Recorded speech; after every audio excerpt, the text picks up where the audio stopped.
Hello, folks. Chris in central Pennsylvania. In a move that's far from helpful to the situation, after Elon Musk published on his X account that his company, Starlink, had been approached for bribes so that they could enter the marketplace, also complaining about the racist legislation the ANC has put in place, pretending to uplift impoverished Black South Africans when actually just grifting money for connected caters and their friends through a patronage network.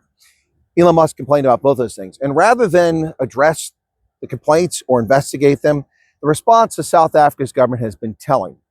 In particular, a post this weekend by Vincent Mangwenya, spokesman in the presidency, basically telling Elon Musk, South African-born, wealthiest man on the planet, entrepreneur who has succeeded in so many ways beyond imagination, the guy be worth $1 trillion before you know it, basically told him, Voetsek.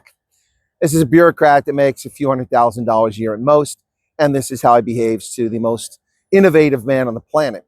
This is one reason why South Africa is in the crapper, because much of its human capital has fled the racist legislation, the criminal activity, the gangsterism, the lack of safety, the lack of electricity, potholes the size of tank traps, the world's worst performing ports, and the audacity of the African National Congress, a so-called liberation movement, which has betrayed the liberation struggle, now driving South Africa over the abyss.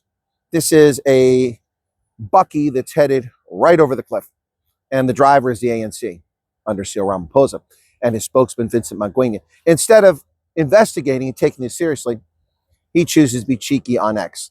Now, I say this because ANC officials, including Mangwenya, love to poke fun at Donald Trump for his juvenile behavior on social media. Well, Donald Trump can be juvenile on social media because it's the world's wealthiest country. It has the resources it needs, but South Africa desperately needs investment. South Africa desperately needs a return to good governance, which it's not getting under the GNU, the ANC and the DA-led government. So what did he say exactly? He said the following. Elon Musk, this is what he said to him on Twitter. There are currently 193 member states in the United Nations. There's good money to be made out of 192 markets. It's okay to move on. Wow. That shows you the utter contempt and disdain that the ANC has for rural Black South Africans who suffer from a lack of connectivity because of the broken infrastructure and the failed state that South Africa's become under ANC governance. They don't give a flip about poor rural South Africans in the Eastern Cape who are desperately poor, or in Mpumalanga, or in the Northern Cape. They don't care.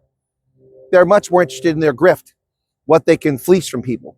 Now, if that money actually went to poor Black South Africans, if they distribute those shares to all South Africans, you might have an argument that it's uplifting the previously disadvantaged, historically disadvantaged. But that's not what it does. It makes a rich coterie of caters who are just rapacious locusts who contribute nothing. And Starlink owns 100% of the shares of all of its operations in every local company around the world, country around the world. So why a local company in every country around the world? Why in the world should Starlink surrender equity to a racist piece of legislation? Now, in response, other officials in South Africa say, well, 600 American companies comply with these laws. Yeah, but do they?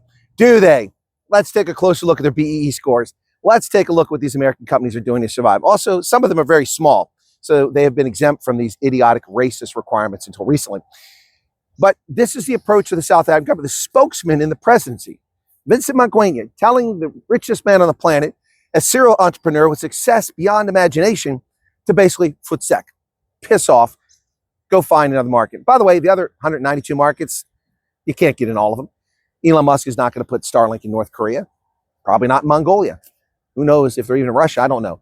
But the bottom line here is that while African countries in Southern Africa have Starlink and their citizens can get access to broadband internet access, which they couldn't get because of the failure of domestic telecoms, well, South Africans can't get it. In fact, they've gone out of their way to bar people and find people who buy the systems illegally and then use them based on a Zimbabwe IP address or something like that.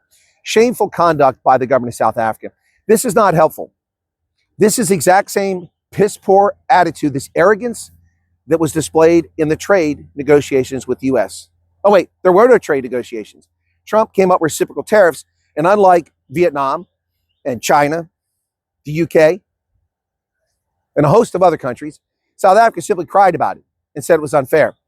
Well, it was fair. South Africa imposes duties on our poultry that are unfair, in violation of World Trade Organization rules. They have banned many of our products, including pork, in violation of World Trade Organization rules. They have put quotas on our products while letting their market be flooded with crap from China, which is now getting a strong foothold in the automotive industry and taking over factories run by Japanese companies and American companies for decades. Why? Because the ANC loves totalitarian states, like the fascist communist government of China, or the totalitarian state of Russia, run by oligarchs, or the government under Lulu in Brazil, or the terrorists in Tehran. That's who their friends are, and that's who they care about. They don't care about trade. They will run South Africa into the ground worse than any other failed post-liberation era country. That's where we're headed for, unfortunately. I love South Africa. It's an amazing country full of amazing people with unbelievable potential. The shackles have been put on with racist legislation, and until the racist legislation is removed, South Africans cannot succeed. The idiocy of a netball semifinal in which the game is forfeited by the winning team because, ironically, with an injured white player, they didn't have enough white players on the court for the prescribed amount of time. Can you believe such idiotic nonsense? How does that help the historically disadvantaged?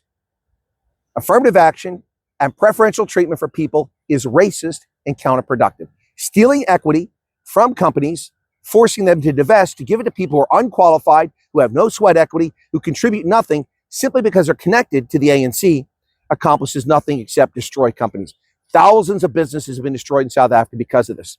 And people are exiting the market left and right. And the response from the spokesman in the presidency, Vincent Mangwenya, is, well, there's 192 other markets. It's okay to move on. Well, here's my response to Vincent Mangwenya. Buddy, it's okay for you to move on. Go do something that actually contributes to society. Get a job where you contribute. Don't just be a leech off society and then gaslight South Africans with this nonsense. It's the ANC that has destroyed South Africa, not Jan van Riebeck, not apartheid, not colonial wars, but the ANC, which has had control for 32 years. And all they've done is drive South Africa into a pit. And now they're headed off a cliff. What say you, South Africa? Mzansi, your thoughts? Cheers.